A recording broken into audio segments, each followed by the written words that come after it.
The silence in that tent was deafening. 37 people holding their breath, crystal glasses frozen halfway to their lips. Aunt Patricia's face had gone from smug satisfaction to something that looked like she was choking on her own words. The wedding planner was still standing there, phone in hand, waiting for my answer about whether we should switch to the premium champagne for tomorrow.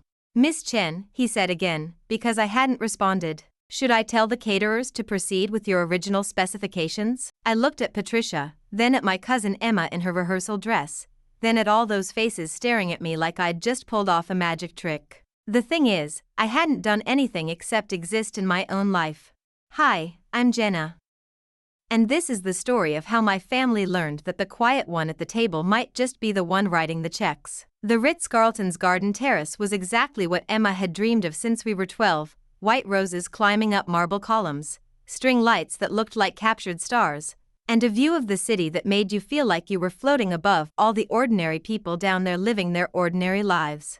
I smoothed my navy dress and checked my phone. The vendor confirmations were coming in perfectly. Flowers delivered at 6 a.m., band soundcheck at 2 p.m., photographer arriving at 3. Everything I'd spent the last 6 months coordinating was falling into place like dominoes in a perfect line. "Jenna." Emma practically bounced over to me, her rehearsal dress flowing behind her like she was already practicing her walk down the aisle. "I can't believe this is really happening. Thank you so much for helping with, well, everything." I smiled and squeezed her hand. Emma was the only cousin who'd bothered to stay close after college, the only one who called me for advice about everything from job interviews to whether she should move in with Derek. She deserved every perfect moment tomorrow. "It's your day," I said. "I just want it to be exactly what you've always wanted." The rehearsal dinner was smaller than tomorrow's reception, just immediate family and the wedding party. 37 people scattered across 4 round tables under a white tent that cost more than most people's cars. I'd chosen a table near the back, close enough to keep an eye on things but far enough from the family politics that seemed to multiply at these events like bacteria in a petri dish. My phone buzzed. Marcus, the wedding planner, confirming the morning timeline. I was responding when I heard my name float across the conversation at the next table. "Jenna's been so helpful," Emma's mother was saying to Aunt Patricia and Uncle Robert. "She's handled so many of the details."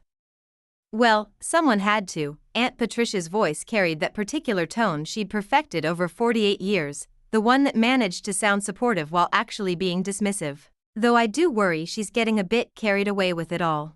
I kept my eyes on my phone, but my fingers had stopped moving. "What do you mean?" Emma's mom asked. Patricia lowered her voice just enough to seem conspiratorial but not enough that I couldn't hear every word. "Oh, you know how Jenna gets. She's always been a little dramatic about these things. Remember when she insisted on planning that surprise party for Grandma's 80th? She acted like she was running the White House." A laugh rippled around the table. Uncle Robert chimed in. "She does take herself pretty seriously. Always has." My chest tightened, but I kept scrolling through my phone like I was reading something fascinating. This was nothing new. Family gatherings had always been like this, a careful dance where everyone had their assigned role, and mine had apparently been cast 20 years ago as the one who tries too hard. "I think she's just excited to help," Emma's mom said, but her voice had that diplomatic quality that meant she wasn't really defending me. "Of course," Patricia said smoothly. "And it's sweet, really. I just think sometimes she forgets that not everyone needs to know every little detail about what she's doing. All that talk about vendors and timelines and coordination, it's a wedding, not a corporate merger." The women at the table laughed again, that particular family laugh that I knew meant they were all agreeing with something that made them feel better about themselves. I set my phone down and picked up my wine glass, taking a slow sip while I processed what I'd just heard. Not everyone needs to know every little detail. As if caring about making sure Emma's wedding went smoothly was some kind of character flaw. The bread arrived at my table, warm focaccia that probably cost $30 a loaf.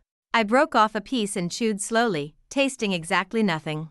"Jenna, honey, come sit with us." Patricia called out suddenly, turning to smile at me with that bright, artificial warmth she deployed at family gatherings. "We were just talking about how lovely everything looks." I smiled back and walked over, wine glass in hand. "Thank you. Emma deserves the best." "Absolutely," Patricia agreed, patting the empty chair next to her. Though I have to say, you've really outdone yourself with all the coordination. It's almost like you're running the whole show. There was something in the way she said coordination that made it sound like a dirty word. Just trying to help, I said, settling into the chair.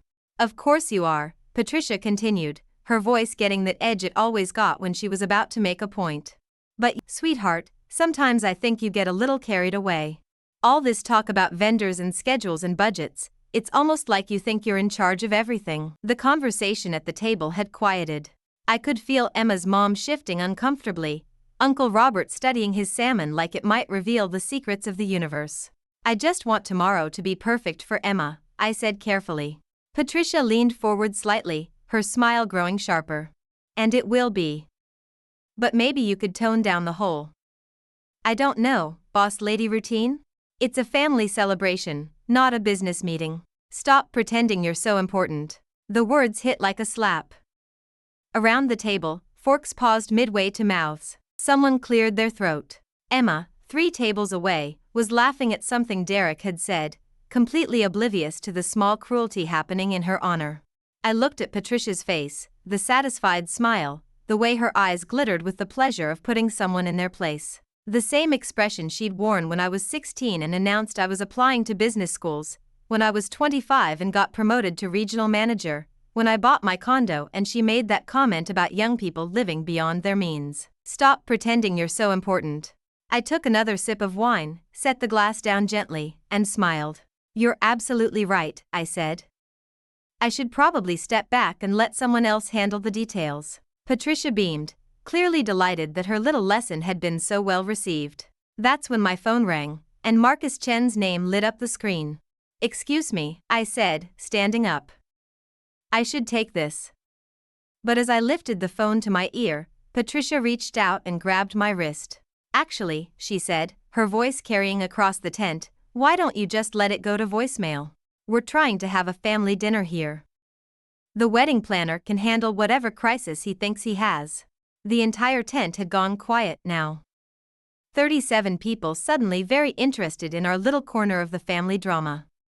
I looked down at Patricia's hand on my wrist, then at her expectant face, then at the phone still ringing in my hand. And I answered it. Hi, Marcus. Ms. Chen, his voice came through clearly in the sudden silence. I'm so sorry to bother you during dinner, but we have a small situation with tomorrow's champagne service. Miss Chen, Marcus continued, his voice carrying that particular blend of professionalism and mild panic that wedding planners perfected. The sommelier is asking about tomorrow's champagne service. The Armand de Brignac you specified, should we proceed with the full case order? Or would you prefer to scale back to the Dom Perignon as backup? I could feel Patricia's grip tighten on my wrist. Around us, the tent had fallen into that special kind of silence that happens when people are pretending not to eavesdrop while hanging on every word. The Armand de Brignac, I said clearly, my voice steady. Full case order, as planned. Perfect. And the upgrade to the Wagyu for the reception dinner, the caterer needs final confirmation by tonight. It's an additional 4,300, but given your previous instructions. Patricia's face was starting to change, confusion creeping in around the edges of her smug satisfaction. Uncle Robert had stopped chewing entirely. Approved, I said. Charge it to the primary account. Excellent. One last thing. The string quartet is asking about the processional music. You'd requested they learn the custom arrangement of At Last, but they need to know if you want the extended version for Emma's walk, or, extended version, I interrupted gently. Emma deserves the full moment. Understood. Thank you, Miss Chen. I'll handle the rest of the evening confirmations and see you bright and early tomorrow. I ended the call and looked down at Patricia's hand, still gripping my wrist like she could somehow hold back whatever was happening. Could you let go of me, please? I asked quietly. She released my wrist like it had burned her, but her eyes never left my face. The confusion was spreading now, rippling outward from our table to the neighboring ones. I could see Emma's mom leaning forward, Uncle Robert setting down his fork completely. Jenna, Patricia said slowly, what was that about? I slipped my phone back into my purse and straightened in my chair. Around us, the string quartet was playing something soft and romantic, the kind of background music that was supposed to make everything feel elegant and timeless. But the air felt electric now, charged with questions that nobody quite knew how to ask. That was Marcus, I said simply. The wedding planner. Yes, but... Patricia's voice trailed off. She was trying to work something out, you could see it happening behind her eyes. He called you Miss Chen, that's my last name. But he was asking you about decisions. About money. I nodded. He was. Emma's mom cleared her throat delicately. Jenna, honey, I think we're all a little confused. Marcus was talking to you like you were. Like I was what? The question hung in the air for a long moment. I could see the wheels turning at every table now. Cousins and aunts and uncles all doing the math, trying to figure out why the wedding planner was calling me about Wagyu beef and premium champagne and custom musical arrangements. Uncle Robert was the first one to say it out loud. Like you were paying for it. I took a sip of my wine and set the glass down carefully. That's because I am. The silence that followed was so complete I could hear the fountain bubbling in the corner of the terrace. 37 people holding their breath, waiting for someone to explain how the world had just turned upside down. Patricia's mouth opened and closed like a fish. You're what? I'm paying for the wedding, I said again, my voice calm and even. The venue, the flowers, the catering, the band, the photographer. All of it. That's... Emma's mom started, then stopped. That's impossible. The deposit alone for this place is $35,000, I finished. Plus the venue fee, service charges, and the premium weekend rate. I know because I wrote the check. Patricia was staring at me like I'd just announced I was from Mars. But you don't have. How could you possibly? She couldn't finish the sentence, but I knew what she was trying to say. How could I possibly have that kind of money? How could the quiet cousin, the one who tries too hard, the one who gets carried away with herself, how could I have the resources to fund a wedding that cost more than most people's houses? I own 3 event planning companies, I said quietly. One here in the city, one in San Francisco, and one in Chicago. We specialize in high-end weddings and corporate events. Last year we handled about $40 million in gross revenue. Uncle Robert made a small choking sound. When Emma got engaged, I continued, she mentioned that she and Derek were worried about the cost. They wanted a beautiful wedding, but they were looking at maybe $10,000–15,000 total. So I offered to help. Help? Patricia's voice came out as a whisper. I told her I had some connections in the industry, that I could get her a good deal on a venue, maybe call in some favors. I smiled slightly. I didn't mention that the connections and favors were all mine to give. Emma's mom was doing that rapid blinking thing people do when they're trying to process information that doesn't fit with everything they thought they knew. You've been planning this whole time? All these months? 6 months, I confirmed. Every detail. The roses Emma dreamed about when we were 12? I remembered. The view of the city? I remembered that too. The string quartet playing at last because it was playing the night Derek proposed? I made sure they learned it specially. I could see Emma across the tent, still laughing with Derek and his groomsmen, completely unaware that her family had just discovered her quiet cousin was something entirely different than they'd imagined. Patricia was shaking her head slowly, like she could undo the last 5 minutes if she just disagreed hard enough. But why didn't you tell us? Why let us think? Think what? I asked gently. That I was getting carried away? That I was pretending to be important? That I was just the helpful cousin who was good at handling details? The words landed like small stones in still water, sending ripples of embarrassment across the table. Patricia's face was cycling through colors now, red, white, then red again. I never said, she started. You said exactly that, I interrupted, my voice still calm. About 5 minutes ago.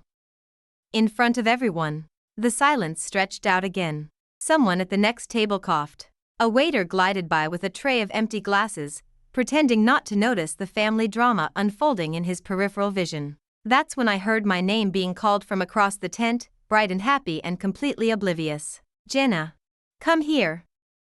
Emma was waving me over, her face glowing with happiness and champagne and the particular joy of a bride the night before her wedding. Derek was standing beside her with his arm around her waist, both of them beaming like they'd just won the lottery. I stood up slowly, conscious of every eye in the tent following my movement. Excuse me, I said to the table. Emma's calling. But as I started to walk away, Patricia's voice stopped me cold. Jenna, wait. Her voice was different now, smaller. I owe you an apology. I turned back to look at her. She was staring down at her hands, her earlier confidence completely evaporated. I had no idea, she continued, about any of this. About what you've done for Emma, about your business, about anything, really. I know you didn't, I said quietly. But that doesn't excuse what I said. How I treated you. She looked up at me then, and for the first time in 20 years, Patricia looked uncertain. You are important. Obviously, and I. You were what? She took a shaky breath. I was completely wrong about you.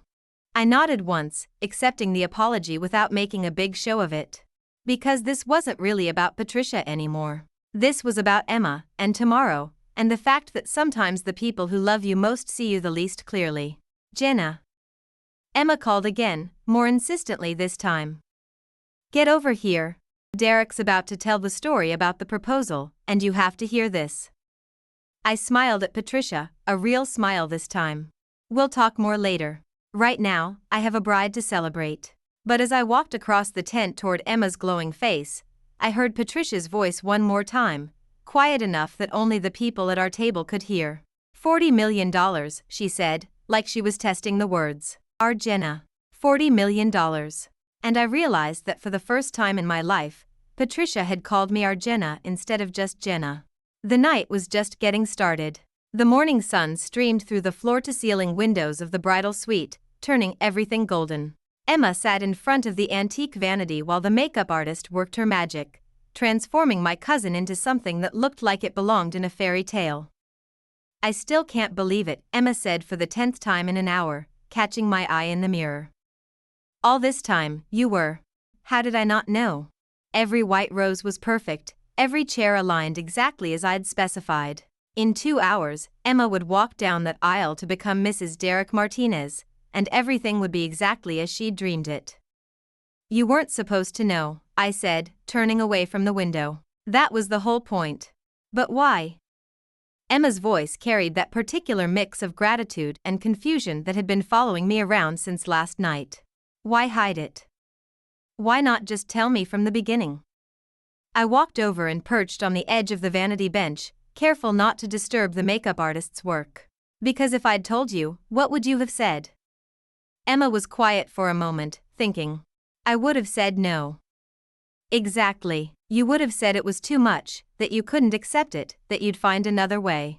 And then you would have spent your entire engagement stressed about money instead of enjoying being engaged. But Jenna, this must have cost you. It cost me nothing, I interrupted gently. Nothing that matters, anyway. Money I'll make back. But you?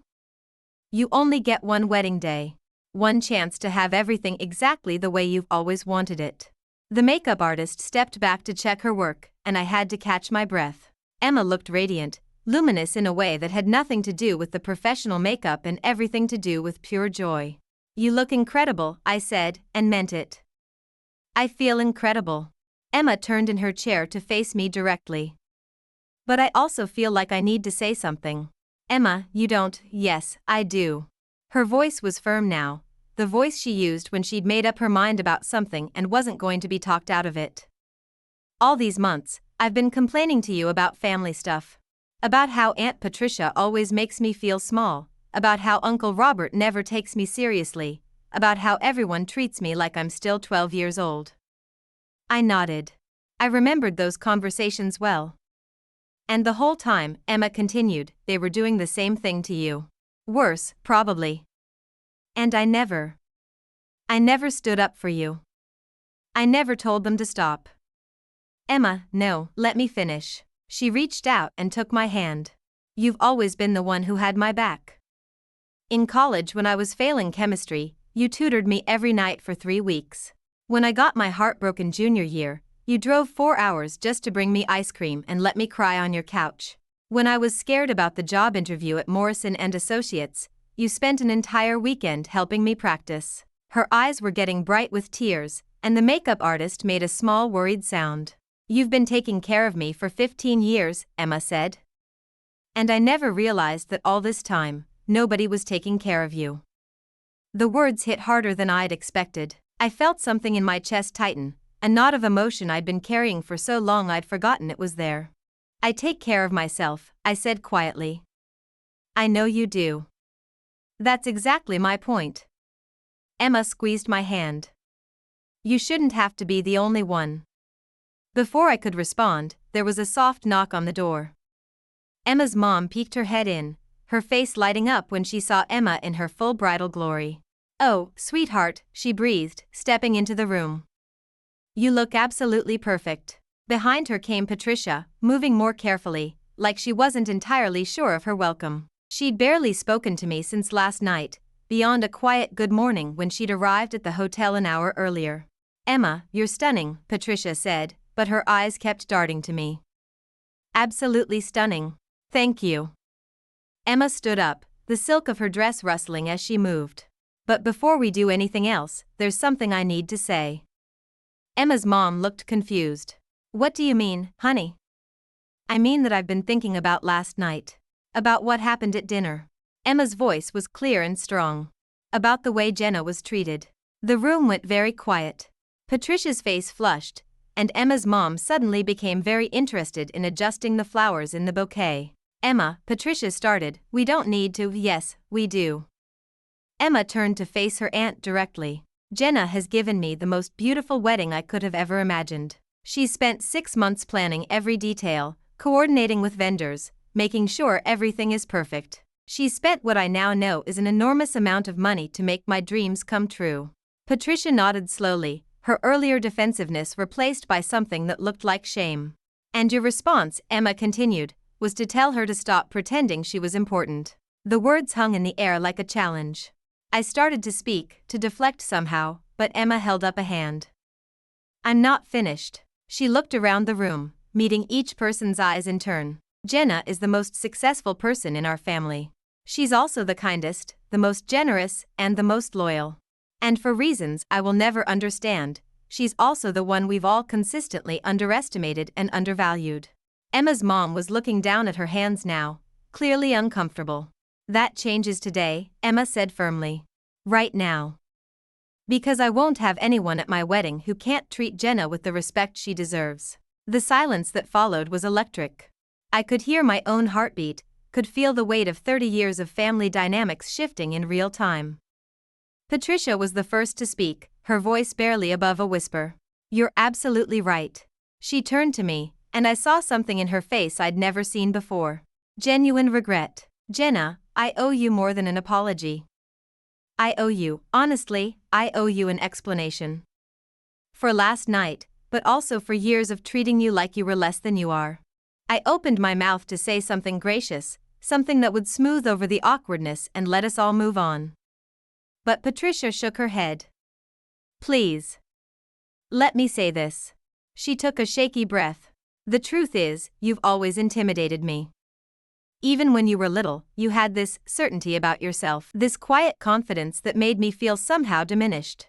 And instead of celebrating that, instead of being proud of you, I tried to cut you down to size. Emma's mom was nodding now, recognition dawning on her face. We all did, she added quietly. Not consciously, but, yes. We all did. Patricia stepped closer to me, her eyes bright with unshed tears. You've built something extraordinary. You've created success and wealth and independence on your own terms. And instead of being proud of you, instead of bragging about you to everyone we know, we've spent years making you feel like you should apologize for it.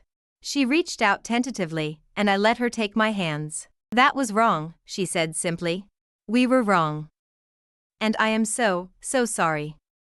I looked around the room at these women who had shaped so much of my understanding of myself, of my place in the family, of what I was allowed to want and be and become. For the first time in my life, I saw something new in their faces, respect. Thank you, I said quietly. That means more than you know. Emma was crying now, careful tears that somehow didn't disturb her makeup. Jenna, I need you to know something else. What's that? After today, after all this, you're not just my cousin anymore. You're my sister. In every way that matters. She smiled through her tears. And don't let sisters hide their light under a bushel. I felt my own eyes getting bright. Emma, I'm serious. No more hiding. No more letting people underestimate you. Promise me. I looked at her standing there in her wedding dress, radiant and fierce and absolutely certain. I thought about the girl who used to braid my hair when we were 8, who called me when she needed advice about everything important in her life, who trusted me enough to let me give her the wedding of her dreams. I promise, I said. 20 minutes later, I was standing at the back of the ceremony space watching Emma float down the aisle on her father's arm. The string quartet was playing the extended version of At Last, just as she'd wanted. Every rose was perfect, every detail exactly as we'd planned. But the most beautiful thing wasn't the flowers or the music or the view of the city sparkling in the afternoon sun. It was the way Emma looked back at me as she reached the altar, her eyes bright with love and gratitude and something that looked like pride. Pride in me. For the first time in my life, I felt like I belonged exactly where I was, exactly as I was. Important.